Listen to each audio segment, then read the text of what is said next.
My husband loves my sister. Chapter 1. The Perfect Marriage.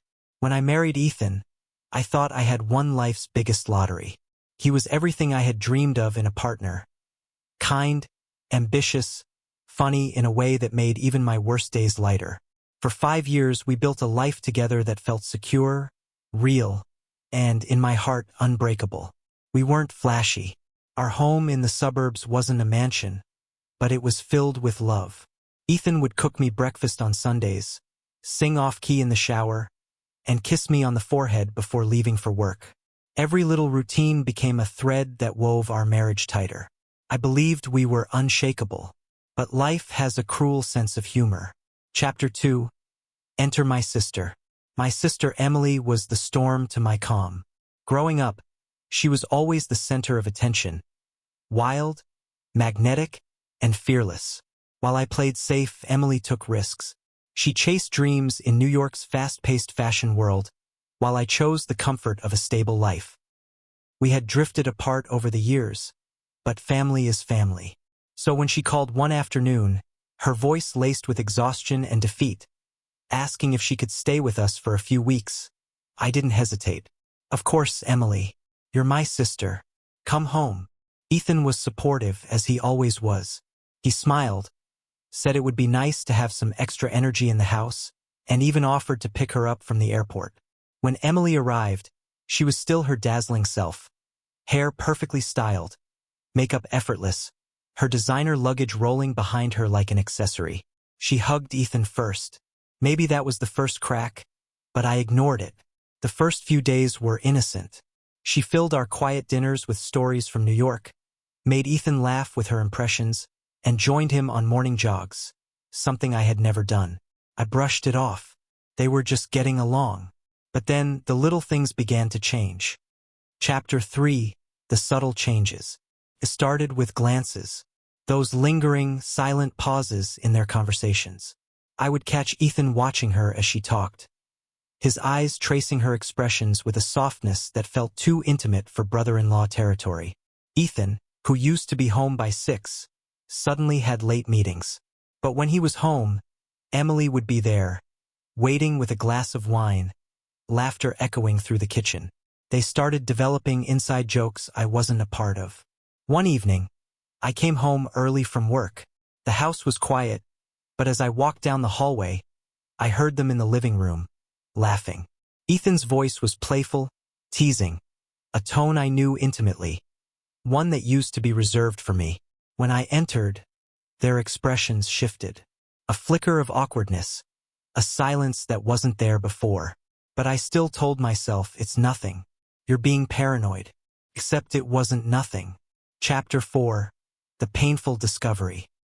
The night it all shattered was a Thursday. Ethan said he had a work dinner. I decided to surprise him by dropping by his office with his favorite takeout. But when I arrived, his assistant told me he had left an hour ago. Confused, I called his phone. No answer. My heart began racing. I drove home, my mind clouded with worry and denial. Maybe he was stuck in traffic. Maybe he went to pick up something for me. But when I pulled into the driveway, Ethan's car was there. The lights in the living room were off, but Emily's laughter drifted through the slightly open window. I stood frozen, listening to the sound of my husband's voice, softer, almost reverent, and Emily's playful giggle in response. I pushed the door open quietly, and there they were. Emily sitting on the couch, legs folded beneath her. Ethan sitting close, too close, their hands brushing as they passed a bottle of wine. Their eyes locked, their smiles soft in a way that tore through me. They hadn't kissed. Not yet. But in that moment I knew. You don't need to see a betrayal unfold physically to feel it. The air between them was electric, raw, undeniable. Cleared my throat. They jolted apart, their faces a mix of guilt and panic. "Oh, hey, you're home early?" Ethan stammered, standing up as if to create space. Emily avoided my gaze, her cheeks flushed. I felt numb. Chapter 5. Confrontation and Heartbreak.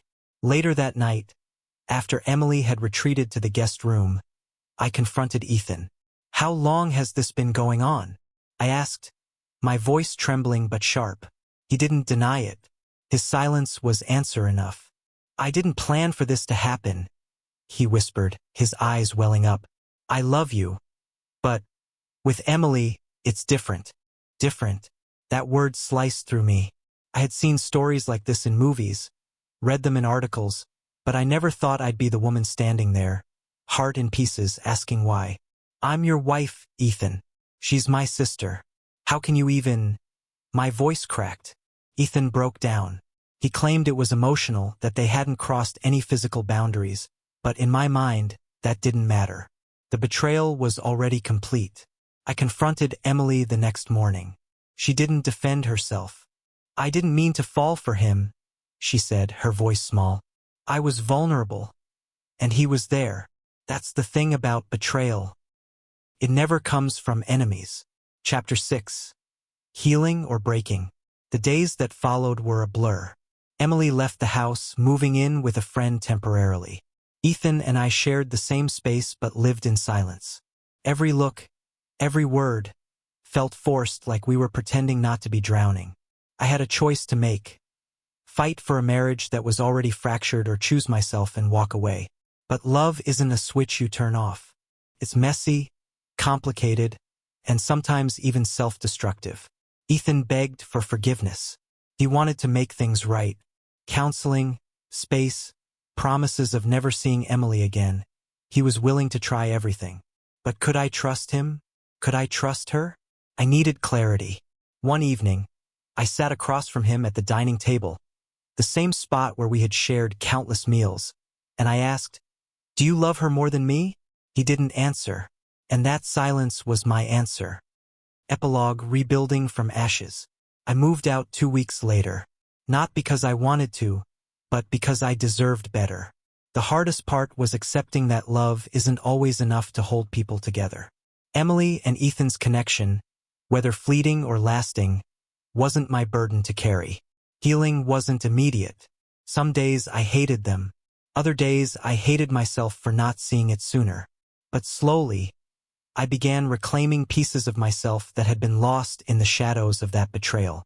Months passed.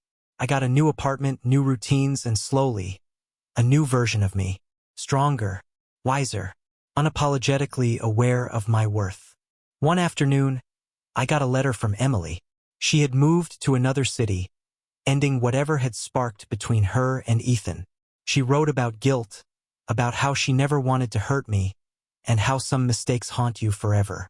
I didn't reply. Ethan reached out 2 months later. He had started therapy, admitted his mistakes, and asked if I would ever consider meeting him again as friends. I declined. Some chapters aren't meant to be reopened. Life goes on. And so did I. The end.